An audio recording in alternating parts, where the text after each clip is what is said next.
아버지께 참되게 예배하는 자들은 영과 진리로 예배할 때가 오나니 곧 이때라.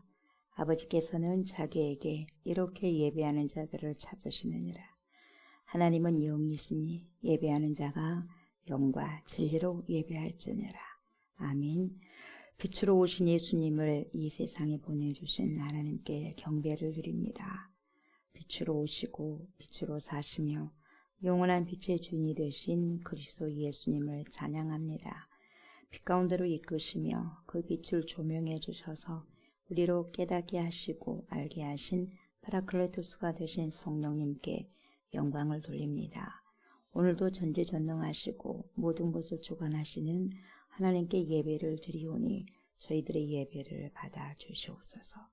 감사를 드리며 예수님의 이름으로 기도드리옵나이다. 아멘. 우리 주님을 찬양합니다. 말씀 앞에서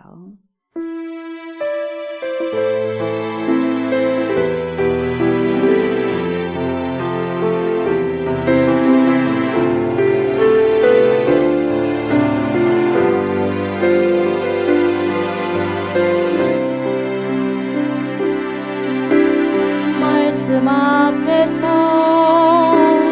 경외함으로 주께 홀로 섭니다.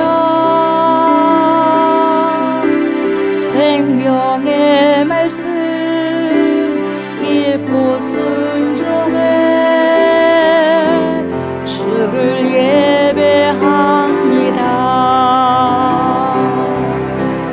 기록된 말씀 힘이 있어서 진리로 우리 거룩게 하며 거룩한 말씀 세세 영원히 복음이 되어 말씀하시네. 하나님 말씀에 두려워 떠는 자, 그 말씀에 생명을 거는 자 한 사람 찾으시는 주님의 약속을 믿어. 하나님 말씀에 운명을 거는 자, 순종하며 주 따라가는 자, 영원한 하나님 나라 이뤄갈 주의 교회여 일어나라.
나는 전능하신 아버지 하나님, 천지의 창조주를 믿습니다. 나는 그의 유일하신 아들, 우리 주 예수 그리스도를 믿습니다. 그는 성령으로 잉태되어 동정녀 마리아에게서 나시고 본디오 빌라도에게 고난을 받아 십자가에 못 박혀 죽으시고 장사된 지 사흘 만에 죽은 자 가운데서 다시 살아나셨으며 하늘에 오르시어 전능하신 아버지 하나님 우편에 앉아 계시다가 거기로부터 살아있는 자와 죽은 자를 심판하러 오십니다. 나는 성령을 믿으며 거룩한 공교회와 성도의 교제와 죄를 용서받는 것과 몸의 부활과 영생을 믿습니다. 아멘. 주님, 생명의 말씀으로 들어갑니다. 회복의 말씀으로 나아갑니다. 영혼을 소성시키는 살아계신 말씀으로 받습니다. 이 시간에도 성령님 조명하여 주시고 하나님의 뜻을 말씀하여 주시옵소서. 그래서 말씀을 들음으로 믿음이 생기고 주님의 살아계신 말씀에 즉시 순종하는 힘이 주어져 말씀을 순종하고 열매를 맺는 삶 살게 하소서. 말씀이 육신이 되셔서 우리 가운데 거하시는 그리스도 예수님의 이름으로 기도드리옵나이다. 아멘. 우리 하나님의 살아계신 말씀 봅니다. 요한복음 12장 44절부터 50절까지입니다. 요한복음 12장 44절로 50절 말씀입니다. 예수께서 외쳐 이르시되 나를 믿는 자는 나를 믿는 것이 아니요 나를 보내신 이를 믿는 것이며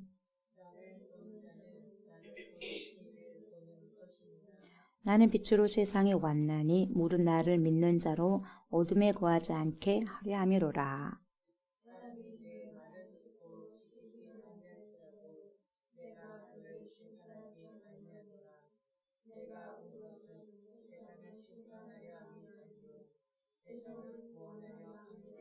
나를 저버리고 내 말을 받지 아니하는 자를 심판할 이가 있으니 곧 내가 한 그 말이 마지막 날에 그를 심판하리라.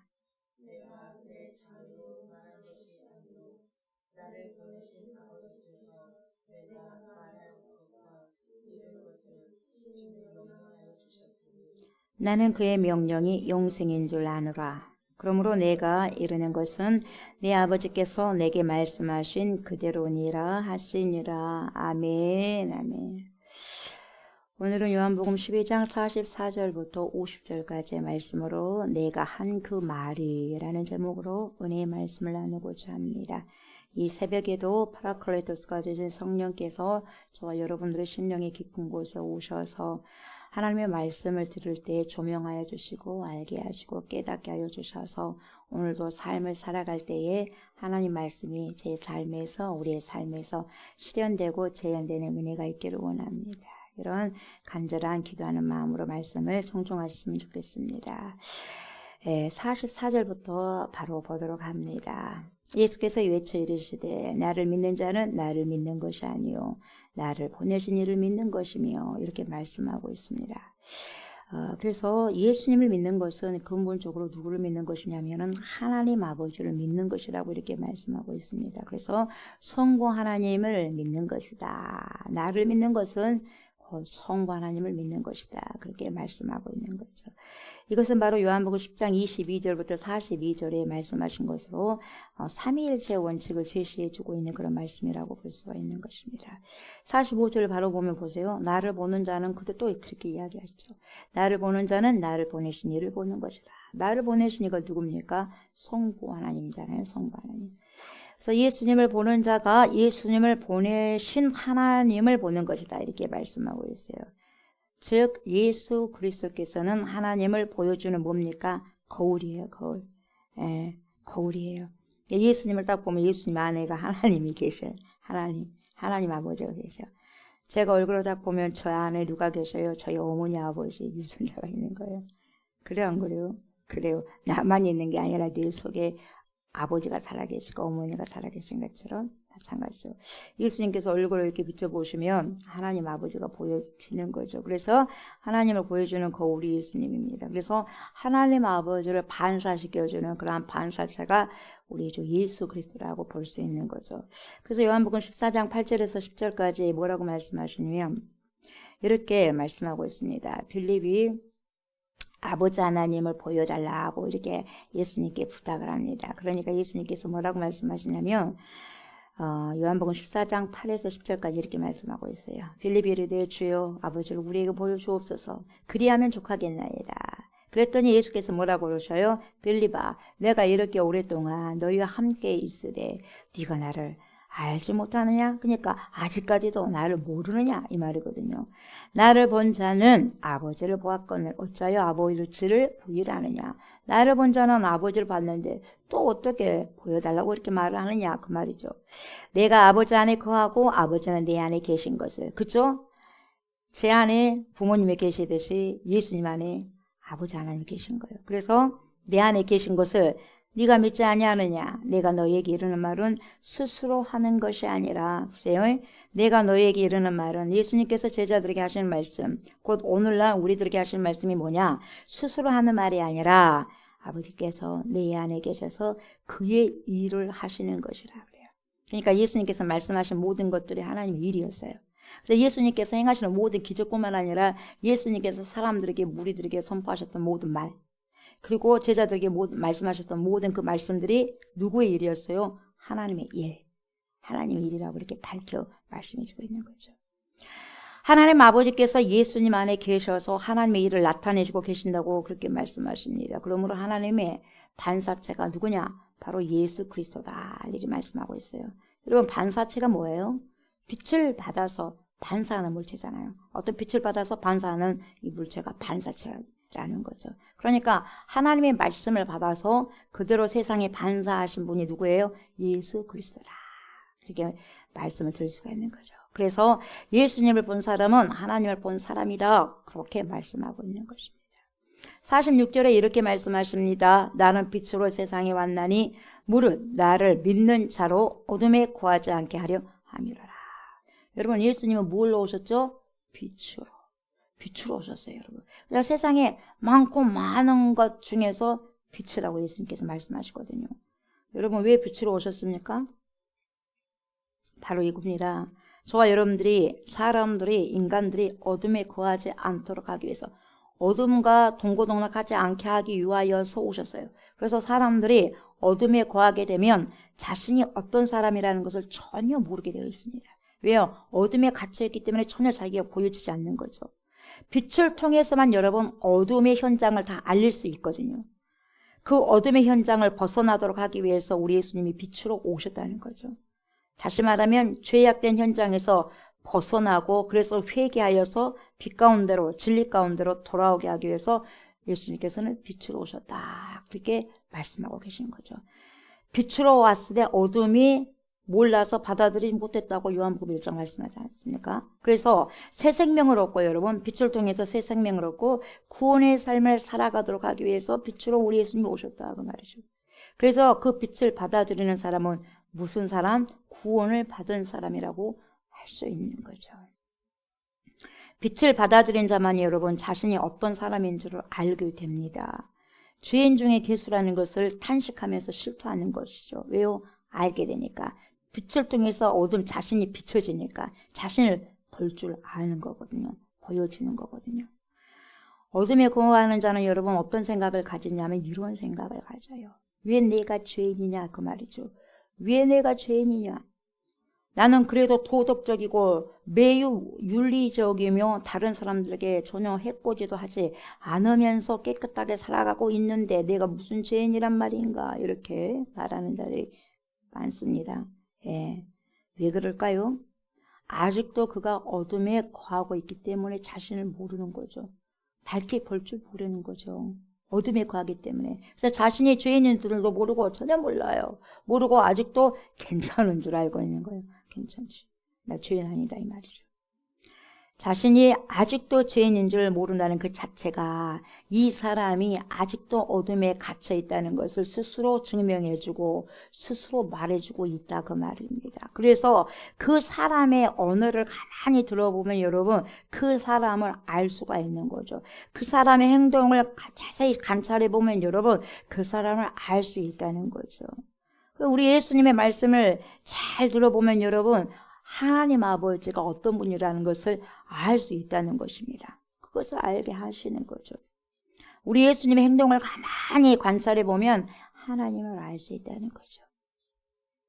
그래서 우리 예수님께서 요한복음 14장 11절에 이렇게 말씀하셨습니다. 내가 아버지 안에 거하고 아버지께서 내 안에 계심을 믿으라. 그렇지 못하겠거든 행하는 그 일로 말미암아 나를 믿으라. 그래서 이런 말씀을 하시는 거죠. 행하는 그 일을 보면서 하나님 아버지를 믿으라. 그렇게 이야기하죠. 그래서 예수님의 행동을 보면 누구를 알 수 있어요? 하나님 아버지를 알 수 있는 거죠. 47절 보니까 보세요. 사람이 내 말을 듣고 지키지 아니할지라도 내가 그를 심판하지 아니하노라. 내가 온 것은 세상을 심판하려 함이 아니요 세상을 구원하려 함이로라. 이렇게 말씀하고 있어요. 여러분 이 말씀을 오해하시면 절대로 안 되죠. 내 말을 듣고 지키지 아니할지라도 내가 그를 심판하지 않겠다고 하니까 아하 그러면 말씀을 지키지 않아도 심판을 받지 않네? 예수님이 오신 것은 세상을 심판한 것이 아니라 구원하기 위해서 오셨다고 말씀하셨으니까 말이야. 이렇게 기분 좋게 여러분 이 말씀을 오해하고 있으면 절대로 안 되는 거죠. 바로 뒷줄을 보셔야 돼요. 그래서 성경은 하나님 말씀을 끝까지 어떻게 봐야 돼? 차근차근하게 살펴보셔야 돼요. 앞뒤 문맥을 잘 살펴서 보셔야지 뭡니까? 함부로 해석이 안 되는 거죠. 그래서 이단들은 어느 한 구절만 이렇게 들이대니까 그것이 문제인 거거든요. 그게 큰 문제예요. 이 47절 말씀 한 구절만 가지고 들이대면 여러분 48절이 있다는 것을 알지 못하는 사람들이 그런 줄로만 알고 딱 속아 넘어가 버린다는 거죠. 물론 우리 예수님은 이 세상을 구원하시기 위해서 오셨죠. 그렇다면 여러분 잘 생각해 보세요. 이 구원이 있다고 한다면 여러분 보세요. 반대로 이 구원이 있다고 생각한다면 반대로 무엇이 있기 때문에 구원이 있는 거죠? 그렇죠. 심판이 없다면 구원이 있을 필요가 없죠. 여러분 다 구원인데 뭐 하려고 구원이라고 하겠어요. 심판이 없다면. 심판이 있다는 전제 조건 하에서 구원이 있는 거 아니겠어요? 그래서 심판이 있기 때문에 구원이 필요한 것이라는 것을 우리가 알 수 있는 거죠. 여러분 심판이 없다면 구원 별 의미가 없는 거예요. 구원 자체가 별 의미가 없죠. 곧 구원하기 위함이라는 것은 예수님을 믿으면 구원으로 오시지만 예수님을 믿지 않을 경우에는 우리 예수님이 심판주로 오시는 거예요. 심판으로 오신다는 것은 이것을 설명해 주고 있다는 거죠. 이 사실을 절대적으로 우리가 여러분 놓쳐서는 안 되고 어떤 말씀 한 구절 갖다 대는 자들에게 속으면 안 된다는 거죠. 저 여러분들의 엄청난 이 구원의 문제를 여러분 대충 알고 지나치지 마시기 바랍니다. 가장 중요한 구원의 문제를 여러분 대충 여러분 믿고 가면 되겠습니까? 어느 한 사람이 들어댄 그 말씀 한 구절을 가지고 여러분 우리가 내 뭡니까? 영혼을 맡기면 되겠어요? 안 되잖아요. 두들겨보고 또 두들겨보고 성경을 통해서 여러분 알아가야 되지 않겠습니까? 그래서 잘 알고 나의 구원을 정말 두렵고 떨린 마음으로 이루어 가셔야 됩니다. 성경이 이렇게 말씀하고 있죠. 48절 보세요. 나를 저버리고 내 말을 받지 아니하는 자는 그 자를 심판할 리가 있으니 보세요. 나를 저버리고 내 말을 받지 아니하는 그 사람을 심판할 리가 있으니 그건 누굽니까? 내가 한 그 말이 마지막 날에 그를 심판하리라. 여러분 내가 한 그 말, 예수님께서 하신 그 말은 예수님 자유로 스스로 말씀하신 거예요? 아니면 누가 말씀하라고 주신 거예요? 하나님 아버지가. 예수님 안에 누가 계신다고 그랬어요? 성부 하나님이. 그래서 모든 말씀도 모든 행동도 누가 하라는 거예요? 하나님께서. 그래서 자유로 하신 게 하나도 없어요. 그래서 여러분 내가 한 그 말이 다시 말하면 하나님의 말씀이 심판한다는 거예요. 보세요. 심판이 반드시 있잖아요. 예수님을 저버리고 말씀을 받지 않는 자들의 심판 기준이 뭐냐? 내가 한 그 말이래요. 내가 한 그 말. 다시 말하면 예수님께서 하신 그 말씀. 그 말은 예수님께서 하신 그 말씀인데 그래서 예수님의 말씀을 믿지 않는 것이 심판의 근거가 되고 심판의 기준이 된다 그 말이죠. 그 말씀이 왜 근거가 되냐면 여러분 그게 49절이에요. 내가 내 자유로 말한 것이 아니다 그러잖아요. 내가 내 자유로 말한 것이 아니요. 다시 말하면 스스로 하고 싶어서 하는 말이 아니다는 거죠. 나를 보내신 아버지께서 내가 말할 것과 이룰 것을 친히 어땠어요? 명령하여 주셨으니 오다를 내렸어요. 아들아, 내가 하는 말만 너는 전거해. 내가 하는 행동만 너는 해라 이 말이죠.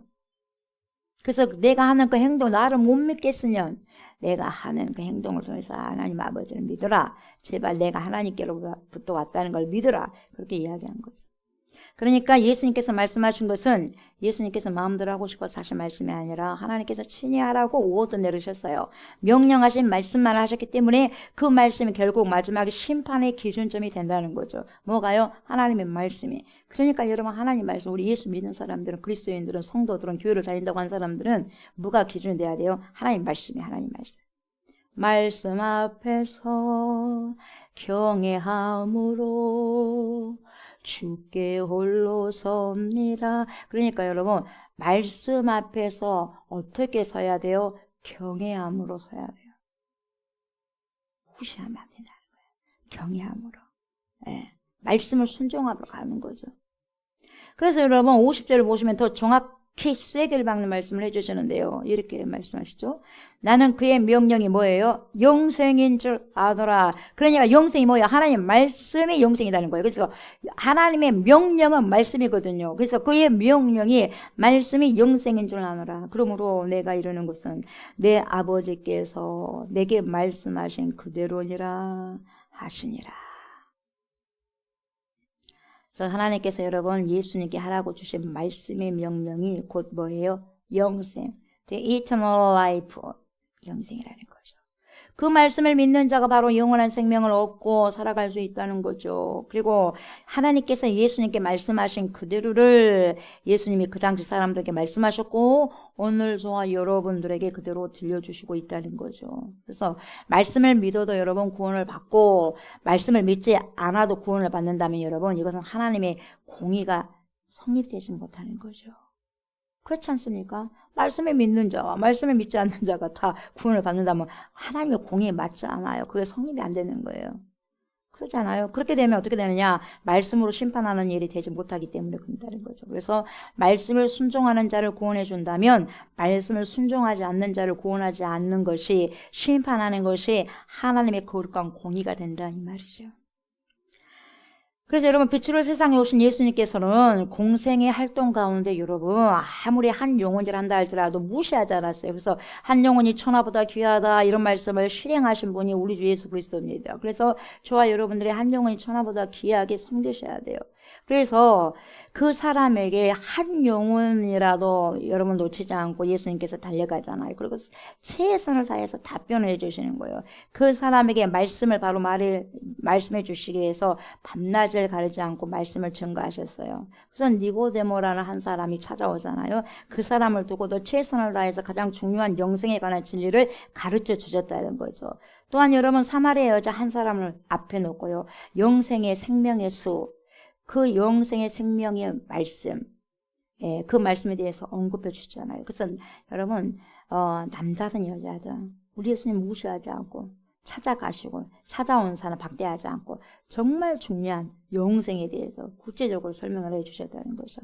그리고 우리 예수님께서 부활하신 후에 여러분 친히 걸어가시면서 말씀을 가르치셨습니다. 엠마오로 가는 두 제자 알잖아요. 이 엠마오로 가는 두 제자를 데리고 길을 가면서도 성경을 가르쳐 주셔서 깨닫게 하십니다. 깨닫게 하셨어요. 그리고 예수님께서 십자가에 처형당하시고 난 다음에 유대인들이 무서워가지고 벌벌벌 떨잖아요. 벌벌벌 떨고 문을 꽁꽁 여러분 걸어 잠고 있지 않습니까? 숨어있는 제자들을 예수님이 찾아가시잖아요. 직접 찾아가셔서 부활하시고 난 다음에 샬롬 너에게 평강이 있을지어다 하시면서 성경의 성취하심을 직접 보여주시잖아요. 이와 같이 하나님의 아들 예수 그리스도께서 여러분 빛으로 세상에 오셔가지고 말씀을 백성들에게 전해주시기 위해서 얼마나 수고하시고 위해를 쓰셨는지 몰라요. 이러한 주님의 노고를 아는 자들은 여러분 누구든지 주의 종이 되었을 때에 그리고 주의 종이 되려고 할 때에 말씀을 제대로 여러분 바로 전하기 위해서 강단에서 다른 소리 할 수가 없는 거죠. 목숨을 걸고 여러분 주님의 말씀을 선포하는 것이 맞지요. 그게 맞는 겁니다. 그렇게 해야 여러분 그 종은 예수님과 같이 결국에는 마지막에 왕 노릇을 하게 될 것입니다. 이렇게 진리의 말씀과 영생의 이 말씀인 주님의 말씀을 제대로 전할 때 그 말씀이 무엇으로 되셔서 빛이 되셔서 심령 안에 말씀이 심어질 때 세상을 밝혀주는 빛의 열매를 맺으면서 빛의 자녀로 살아갈 수 있는 거죠. 그러나 말씀을 바로 전하지 못할 때는 여러분 이 세상이 빛이 아닌 무엇을 발현될까요? 이 어둠, 흑암으로 뒤덮어질 것입니다.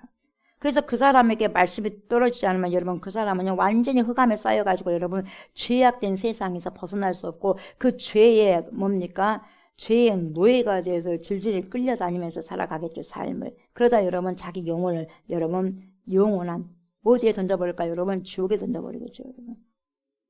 왜? 사단들이 그것을 해야 할 일이기 때문에 목숨 걸고 사단들도 마귀들도 귀신들도 하는 거예요. 자기들이 목숨 걸고. 그들이 여러분 사마귀들이 사단 마귀 귀신들이 목숨 걸고 여러분 영혼들을 뺏어 가려고 하면 저희들은 목숨 걸고 영혼을 여러분 지켜야 되는 거 아니겠어요? 목숨 걸고 영혼을 지켜야 되지 않겠어요?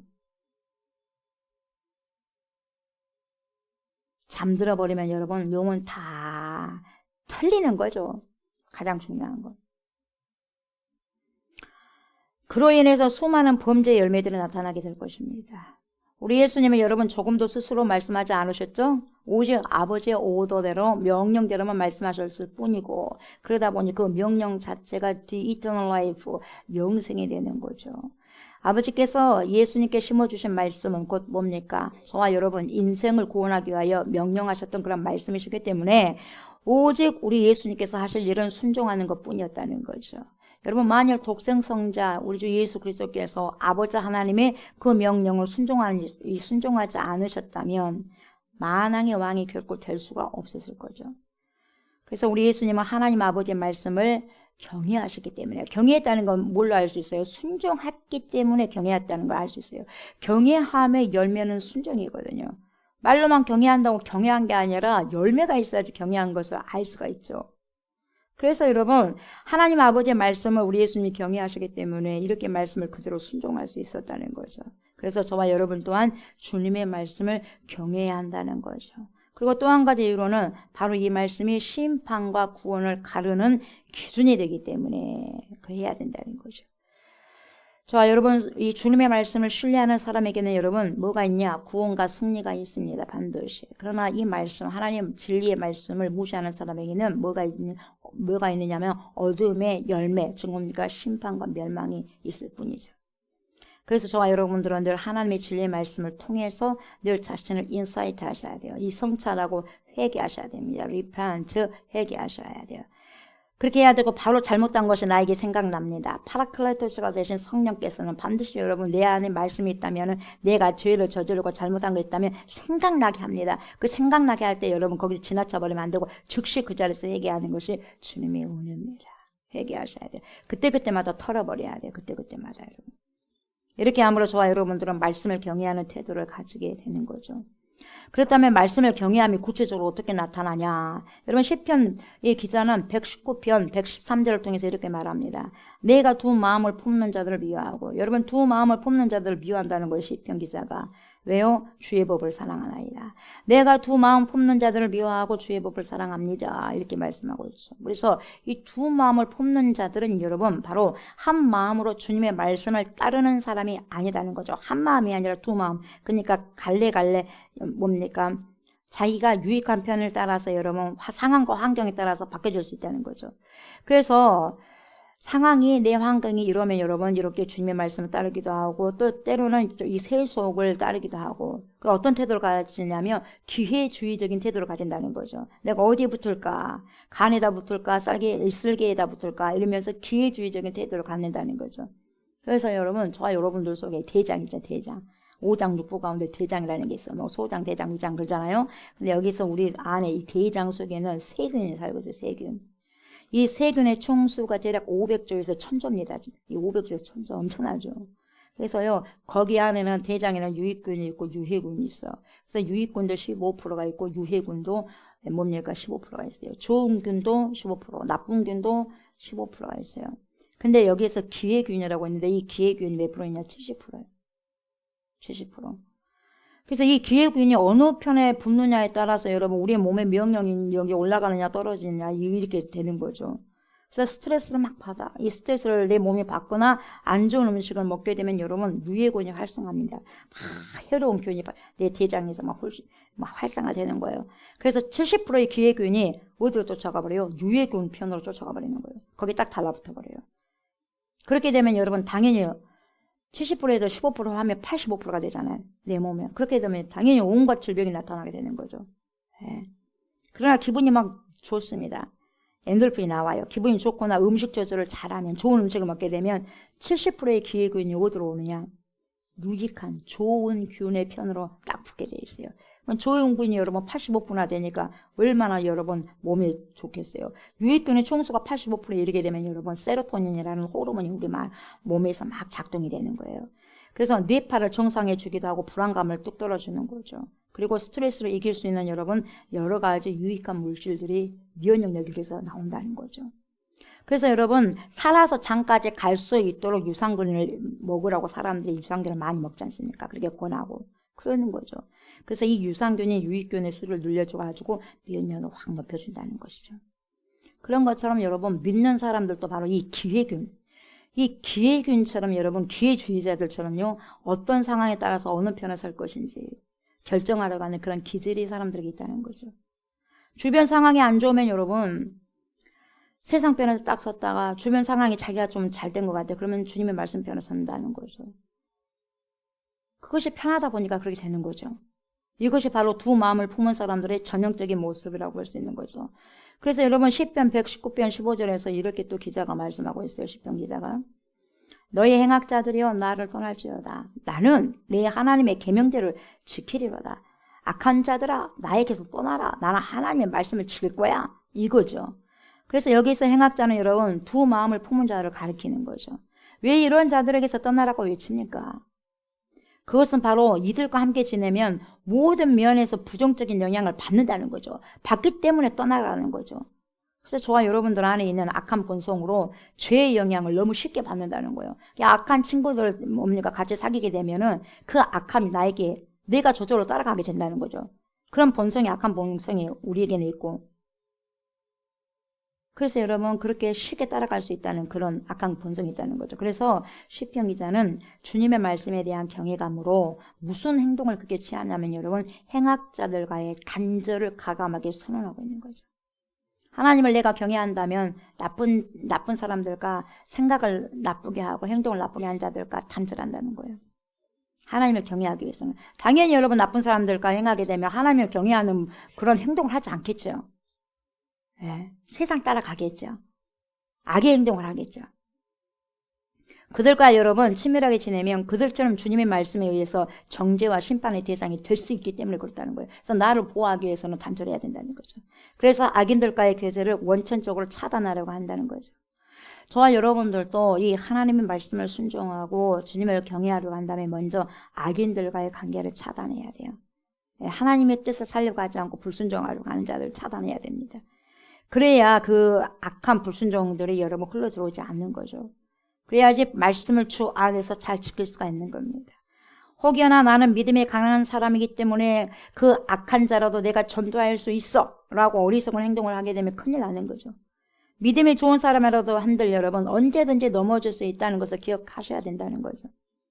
사람을 전도하는 것은 내가 하는 것이 아니에요. 내가 전도한 것이 마냥 생각하는 절대 그렇지 않아요. 내가 믿지 않는 남자랑 결혼해가지고 내가 그 사람을 전도할 거야. 여러분 큰 코 다칩니다. 여러분. 내가 전도하는 게 아니에요. 여러분.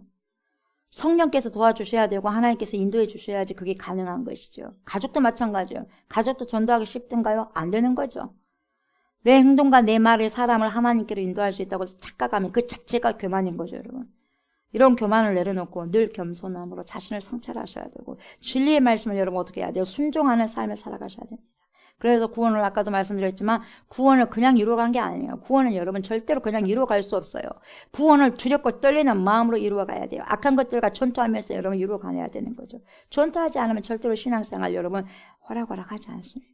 그래서 시편 1편 1절에 뭐라고 말씀하십니까? 복 있는 사람은 어떤 사람입니까? 악인의 길을 쫓지 아니하며 죄인의 길을 서지 아니하며 오만한 자의 자리에 앉지 아니하고라고 말씀하고 있는 거죠. 어떤 액션을 행동을 취해야 된다는 거죠. 그래야지 여러분 구원을 두렵고 떨리는 마음으로 이루어가는 거죠. 동사의 변화를 보면 여러분, 악인의 길을 쫓으면 그 다음에 어디에 서게 되냐면 반드시 죄인의 길에 서게 됩니다. 그 길을 따르게 되면 서게 되어 있어요. 죄인의 길에. 그리고 죄인의 길에 서게 되면 그 다음에는 어디냐? 어디에 앉아요? 자신도 모르게 오만한 자의 자리에 함께 앉아있게 된다는 거죠. 그들의 길을 쫓으면 여러분 그들과 같은 길에 서게 되고 결국 같은 죄악의 자리에 앉게 된다는 것을 말해주죠. 그래서 악인들과의 교제는 결국 이렇게 우리를 죄악의 중심부로 끌어들인다는 점을 생동감 있게 묘사해주고 있는 거죠. 주님의 말씀을 두려워하는 사람은 여러분 이렇게 죄악에 동참하지 않기 위해서 악한 사람들과 두 마음을 품은 자들의 교제를 피하는 거예요. 단절하는 거죠. 그래서 여러분 죄악으로 기울어지지 않기 위해서 이렇게 노력을 한다는 거죠. 여러분. 저와 여러분들도 그렇게 노력을 해야 돼요. 여러분. 돈을 버는 것도 노력이 정말 필요하잖아요. 돈을 버는 것도 그냥 벌지 않는데 누가 줍니까 돈을. 이 돈을 버는 것도 엄청나게 노력이 필요합니다. 그러나 이런 악을 끊어내는 것은 더 엄청난 노력이 필요하다는 거예요. 더 엄청난 노력이. 보통으로 하는 게 아니라 피나는 노력이 필요하다는 거예요. 왜? 위에서 공격하는 에너지가 있기 때문에. 저와 성도 여러분, 주님의 말씀을 순종하기 위해서는 그냥은 절대로 안 되는 겁니다. 그냥 절대로 안 되는 거죠. 내 힘으로는 안 되는 하나님의 힘을 빌어야 가능하죠. 다시 말하면 성령의 힘을 빌어야 가능하다는 거죠. 그래서 예수님의 힘을 빌어야 됩니다. 삼위일체 하나님의 도우심을 반드시 필히 받으셔야 됩니다. 그것이 뭡니까? 그 도움을 받기 위한 거 뭡니까? 말씀과 기도. 기도 항상 기도하는 거죠. 쉬지 말고 기도하는 것이죠. 말씀 안에서 말씀을 지키면서 쉬지 않고 기도하는 거죠. 악한 자와 동행하지 않고 죄악을 행하는 자와 두 마음을 품는 자들과 단절을 위해서는 여러분 안 돼요. 내 스스로가 안 돼. 그러니까 주님께 도와달라고 간절히 기도해야 돼요. 분별할 수 있는 은혜를 달라고 기도하셔야 돼요. 그래야지 단절할 수 있고 끊을 수가 있는 거죠. 다시 말하면 주님의 도움을 간절히 구함으로 주님의 말씀을 따르는 그런 삶을 살 수 있다는 거죠. 이렇게 늘 경건의 수단인 기도를 통해서 여러분 주님의 은혜를 의지하는 삶을 살아가셔야 됩니다. 저와 여러분들이 주님의 말씀을 경외하는 이유는 여러분 주님의 그 영생의 말씀의 심판과 구원의 길이라는 것을 믿고 있기 때문에 그렇다는 거죠. 저와 여러분이 주님의 말씀을 경외함으로 늘 자신을 insight, repent, 성찰하시고 회개하셔야 됩니다. 사랑하는 저와 여러분들이 오늘 이 새벽에 주님께서 말씀하신 그 말씀이 결국 심판의 기준이 된다는 것을 알았지 않습니까? 알았으니 내가 한 그 말이 이런 그 말씀에 내가 한 그 말이라는 그 말씀에 오늘도 저와 여러분들이 순종하여 주님의 뜻, 하나님의 거룩한 뜻을 살아감으로 심판이 아니라 구원을 받은 빛의 자녀로 빛의 열매를 주렁주렁 맺는 귀한 하루가 되시길 주님의 이름으로 축복합니다. 아멘. 감사합니다. 하나님. 하나님의 귀한 말씀을 첫 시간에 보고 듣고 읽고 순종할 수 있는 그러한 마음 결단을 허락하여 주심에 감사를 드립니다. 내가 한 그 말이 그 말씀은 우리 예수님께서 자유로 스스로 말씀하신 것이 아니라 하나님 아버지께서 명령하신 그 모든 말씀이셨고 모든 삶도 하나님께서 하라는 하신 그 삶의 행동만 하셨음을 말씀을 통하여서 또 오늘도 깨닫게 되었습니다. 그런 것처럼 우리 모든 그리스도인들이 하나님을 믿는 성도들이 내 스스로 말을 하면서 살아가는 것이 아니라 하나님께서 저에게 주신 말씀, 예수님께서 저에게 주신 말씀, 우리에게 주신 귀한 말씀, 이 생명의 말씀을 전하고 그 말씀을 또한 우리가 살아감으로써 하나님의 뜻을 이루게 하옵소서. 우리 예수님께서 아버지의 뜻을 이루어드린 것처럼 우리 또한 예수님의 뜻을 이루어드리고 전능하신 하나님의 뜻을 이루어드릴 수 있는 귀한 한날이 되게 하시고 반드시 하나님 말씀이 기준이 되어서 저희들을 구원하시고 심판하신다고 말씀하셨사오니 이 말씀에 우리가 분명히 알았사오니 이 말씀을 믿고 신뢰함으로 말씀 앞에서 경외함으로 날마다 순종하면서 살아갈 수 있는 진리 가운데 인도함을 받을 수 있는 귀한 주의 백성들 되게 하여 주옵소서. 그래서 오늘도 거룩한 열매 성령의 열매를 주렁주렁 맺는 귀한 날 될 수 있도록 인도하여 주시옵소서. 감사를 드리며 예수님의 이름으로 기도드리옵나이다. 아멘. 하늘에 계신 우리 아버지여, 이름이 거룩히 여김을 받으시오며 나라가 임하시오며 뜻이 하늘에서 이루어진 것 같이 땅에서도 이루어지이다. 오늘 우리에게 일용할 양식을 주시옵고 우리가 우리에게 죄진 자를 사하여 준 것 같이 우리 죄를 사하여 주시옵고 우리를 시험에 들게 하지 마시옵고 다만 악에서 구하시옵소서. 나라와 권세와 영광이 아버지께 영원히 있사옵나이다. 아멘. 아멘.